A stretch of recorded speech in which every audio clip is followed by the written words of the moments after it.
और यूक्रेन की राजधानी कीव पर कब्जे की नाकाम कोशिश के दौरान रूसी सैनिकों ने जमकर तबाही मचाई। इसी दौरान रूसी फौज ने वेलेका दिमिर्का में एक कोल्ड ड्रिंक प्लांट को तबाह कर दिया। प्लांट तबाह होने से आसपास के इलाकों में कोल्ड ड्रिंक की सप्लाई बंद हो गई। न्यूज 18 के अरुण कुमार सिंह इस वक्त वेलेका दिमिर्का में ही मौजूद हैं और वहां से एक्सक्लूसिव रिपोर्ट उन्होंने भेजी है। आप ये रिपोर्ट देखिए।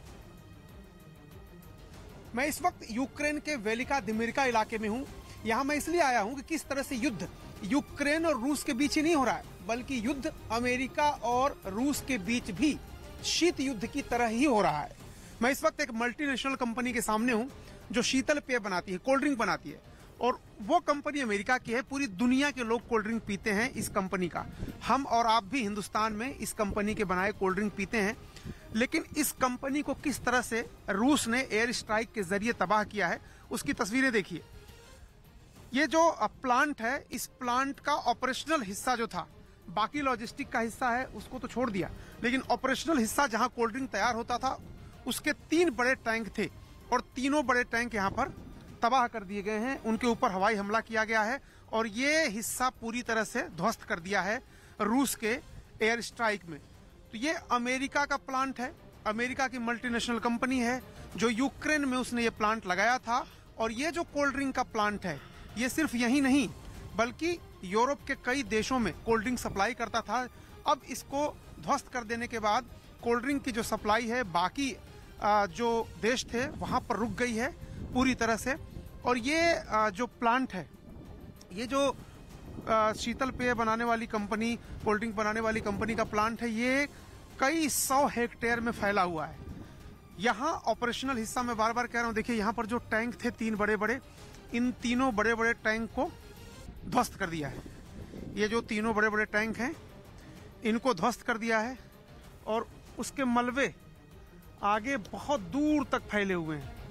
इन खेतों में उसके मलबे फैले हुए हैं और ये जगह है जहां से इस कोल्ड ड्रिंक के प्लांट को पूरी तरह से बर्बाद कर दिया है। तो ये एक तरह से याद दिलाता है शीत युद्ध के जमाने का भी, जब अमेरिका और सोवियत संघ, आज का रूस, इसके बीच किस तरह से एक दूसरे के हितों पर कुठाराघात किया जाता था, कैसे एक दूसरे के बिजनेस इंटरेस्ट को कैसे दबाया जाता था या उनको खत्म कर दिया जाता था, किस तरह से स्पेस से लेकर जमीन तक एक दूसरे से आगे निकलने की होड़ थी, देशों को अपने हिस्से में लाने की होड़ थी, और दूसरे को किस तरह से उसके व्यापारिक हित को नुकसान पहुंचाया जाए।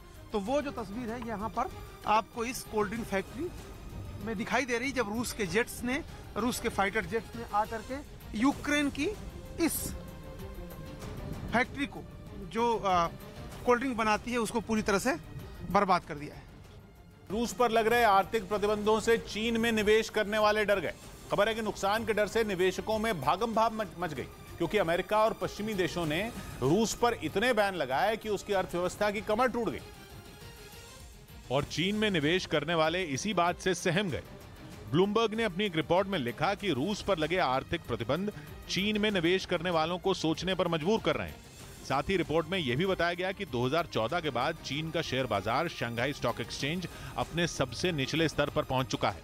मतलब ये कि शी ने पुतिन से दोस्ती करके चीन को ऐसे दलदल में फंसा दिया जिससे निकलना आसान नहीं है, क्योंकि जो निवेशक चीन में अपने पैसे लगाने के लिए बेताब रहते थे वो अब शी से दूरी बना रहे हैं। कहा तो यहां तक गया कि पश्चिमी देश चीन की कंपनियों के शेयर सस्ते से सस्ते दाम में खरीदने से भी बच रहे हैं और चीन से दूर भाग रहे हैं। खबर है कि शी और पुतिन की दोस्ती से निवेशक तनाव में हैं, क्योंकि रूस पर बैन लगने के बावजूद चीन के होश ठिकाने नहीं आ रहे। ब्लूमबर्ग ने दावा किया कि 2010 के बाद ऐसा पहली बार हुआ जब चीन में निवेश करने वाले अपना हाथ पीछे खींच रहे हैं। यही नहीं, कहा जा रहा है कि चीन में निवेश करने वालों की संख्या पिछले 10 साल से सबसे खराब स्तर पर है। खबर है कि अमेरिका के अलावा नॉर्वे के निवेशक भी चीन में निवेश करने से बच रहे हैं। दावा किया गया कि इसकी वजह से मार्च में चीन को 50,000 करोड़ रुपए, भारतीय रुपयों के हिसाब से, उससे ज्यादा का नुकसान हुआ। पूर्वी यूक्रेन में लुहांस्क के एक इलाके में हुई बमबारी में कई इमारतें आग की लपटों में घिर गईं। दावा किया गया कि रूस ने वहां रिहायशी इलाकों को निशाना बनाया और अचानक हुए इस हमले से पूरा इलाका थर्रा उठा। रूस के इस हमले का वीडियो भी जारी किया गया, जिसमें एक के बाद एक कई बम गिरते दिखाए गए। बमबारी के बाद वहां की कई इमारतें धधकने लगीं और उनसे निकलने वाला धुआं आसमान की तरफ उठता दिखा। बताया गया कि इस हमले के बाद यूक्रेन की ओर से भी पलटवार किया गया। और वहीं यूक्रेन ने एक वीडियो जारी कर ये दावा किया है कि उन्होंने रूस के टैंक पर ड्रोन से हमला कर उसे तबाह कर दिया है। ये वीडियो यूक्रेन के पूर्वी हिस्से का बताया जा रहा है, जिसमें जंगल में एक टैंक छुपा नजर आया। यूक्रेन ने आरोप लगाया कि इसमें कुछ रूसी सैनिक मौजूद थे जो हमले की फिराक में थे, लेकिन उनके कुछ कर पाने से पहले ही यूक्रेन के एक ड्रोन ने उसे निशाने पर लेकर वहां मिसाइल दाग दी, जिसके बाद उसमें आग भड़क उठी। बताया गया कि वहां रूसी फौज ने गोला बारूद भी इकट्ठा किया था, जिसमें काफी देर तक धमाके होते रहे। इस हमले के बाद पूरे इलाके में धुएं का गुबार छाया रहा। रूस की फौज ने यूक्रेन की सेना पर आरोप लगाया कि उसने अपने ही एक गांव को मिसाइल हमले में तबाह कर दिया। सबूत के तौर पर एक वीडियो भी जारी किया गया, जिसमें चारों तरफ टूटी इमारतों का मलबा नजर आया। ज्यादातर इमारतें खंडहर में तब्दील दिखीं। रूस ने दावा किया कि यूक्रेन ने जानबूझकर ज़ापोरिज़िया के इस इलाके में बम बरसाए। बताया गया कि हमला एक गोदाम को टारगेट कर किया गया था, जिसमें गोदाम पूरी तरह तबाह हो गया, साथ ही कई दूसरी इमारतें भी ध्वस्त हो गई।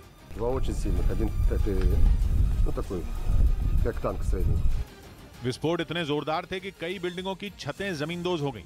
वहीं पास खड़े ट्रकों पर गोलियों के निशान दिखाई दिए। बताया गया कि हमले में ज्यादा नुकसान लकड़ी से बने घरों को पहुंचा। और उस वक्त की बड़ी खबर सामने आ रही है, मारिउपोल में रूस की बमबारी लगातार तेज होती जा रही है और रूस ने कई सारे इलाकों को पे वहां पर कब्जा करने की कोशिश भी की है। आपको बता दें कि मारिउपोल में रूस की बमबारी और ज्यादा तेज हो गई है। वहां पर रूस के ताबड़तोड़ हमले लगातार जारी हैं, जिससे कई रिहायशी बस्तियां तबाह हो चुकी हैं। यूक्रेन का दावा है कि मारिउपोल में अभी भी 1000 से ज्यादा लोग फंसे हुए हैं, इनमें महिलाएं और बच्चे भी शामिल हैं, जो रूस के हमलों से बचकर निकलने की कोशिश में जुटे हुए हैं। लेकिन रूस की फौज उन्हें भी अपने निशाने पर ले रही है, जिसके बाद वहां के लोगों ने दुनिया के तमाम नेताओं से मदद की अपील भी की। तस्वीरें भी आप देख रहे हैं किस तरीके से रिहायशी इलाकों पर अब बमबारी की जा रही है। रूस के सैनिक वहां पर पहुंच चुके हैं। मारिउपोल का जो इलाका है वो रूस की सीमा से भी लगता है, ऐसे में वहां पर घुसपैठ रूस की सेना द्वारा बहुत आसान है। रूस और यूक्रेन के बीच छिड़ी जंग को 54 दिन बीत चुके हैं।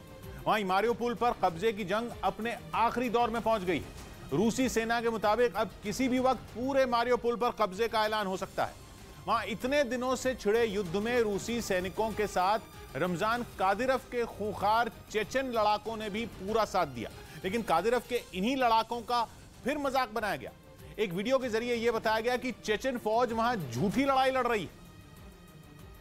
और यह वीडियो यूक्रेन के मीडिया की तरफ से जारी किया गया, जिसमें कादिरव के कई लड़ाके एक कमरे में खड़े होकर जोरदार फायरिंग करते नजर आए।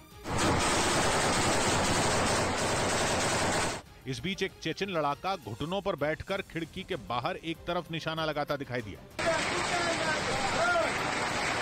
अभी उसने फायरिंग शुरू ही की थी कि तभी वहां खड़े दूसरे लड़ाके ने उसे निशाना सही करने के लिए इशारा किया, लेकिन गोलीबारी के शोर में घुटनों पर बैठकर फायरिंग करने वाले लड़ाके को कुछ सुनाई नहीं दिया। इसके बाद वहां खड़े लड़ाके ने उसे पकड़कर खींचा और इशारे से फिर बताया कि निशाना किस तरफ लगाना है। हालांकि दूसरी बार में भी वो सही दिशा में निशाना लगाता नहीं दिखा, जिसके बाद उसी लड़ाके ने फिर उसे समझाया। इस दौरान वहां कमरे में खड़े दूसरे चेचन लड़ाके जोर जोर से हंसते नजर आए। और इस वीडियो को जारी करने के बाद यूक्रेन ने दावा किया कि चेचन फौज ऐसे दुश्मनों से लड़ रही है जो दिखाई ही नहीं देते, यानी वो बिना किसी दुश्मन के ही हमले कर रहे हैं और फिर झूठी लड़ाई का वीडियो बनाकर जीत की खुशी मना रहे हैं। और इस बात को साबित करने के लिए यूक्रेन ने उनका एक और वीडियो जारी किया। इस वीडियो में भी कादिरव के लड़ाके कमरे में खड़े होकर खिड़की के बाहर फायरिंग करते दिखाई दिए। इसमें पहले एक लड़ाके ने राइफल से आसमान की तरफ फायरिंग की, इसके बाद उसने खिड़की के बाहर ताबड़तोड़ गोलीबारी शुरू कर दी। कई मिनटों तक वो इसी तरह खिड़की के बाहर फायरिंग करता रहा। थोड़ी देर बाद उसने जैसे ही गोलीबारी रोकी, एक दूसरे चेचन लड़ाके ने ठीक उसी दिशा में गोलियां चलानी शुरू कर दी।